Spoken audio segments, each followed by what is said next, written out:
The first bell had rung, and 9-year-old Eli walked slowly toward his third-grade classroom. He was a quiet boy who liked to think big thoughts. But today, as he stepped across the threshold, a wave of shyness washed over him. He knew exactly why.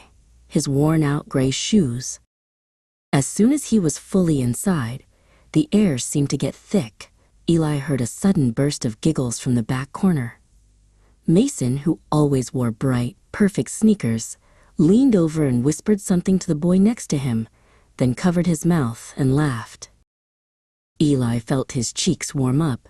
He wished he could turn invisible, but he didn't stop. He kept his eyes fixed straight ahead, walking carefully to his desk, trying not to scuff the floor. He sat down and immediately pulled his backpack closer, making a small shield. But not everyone was looking away. Lily, whose braids swung gently as she moved, noticed Eli's quiet discomfort. She stood up from her seat across the room and walked softly over to his desk. She didn't say anything about the shoes, just offered a gentle, friendly smile. Soon, it was time for recess, the time when every kid runs wild and free. Eli, feeling a bit better after talking to Lily about their favorite book, headed outside. He was practicing his careful walking, but the worn-out gray shoes had very loose laces. Thump! Eli tumbled, landing softly on the mulch near the big oak tree. A few kids saw him fall, and Mason, who was playing catch nearby, immediately pointed and chuckled loudly. "Watch your step, Eli," he called out.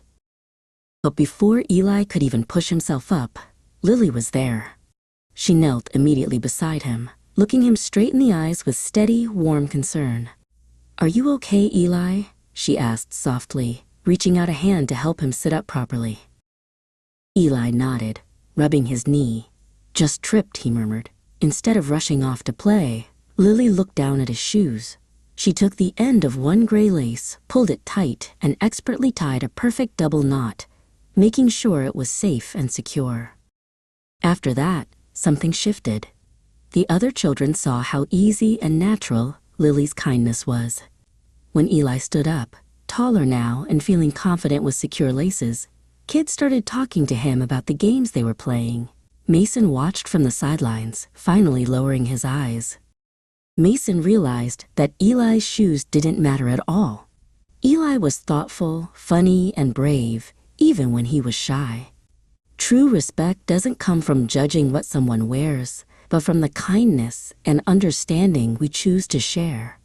That night, Eli went to sleep feeling safe, respected, and warm all the way down to his feet.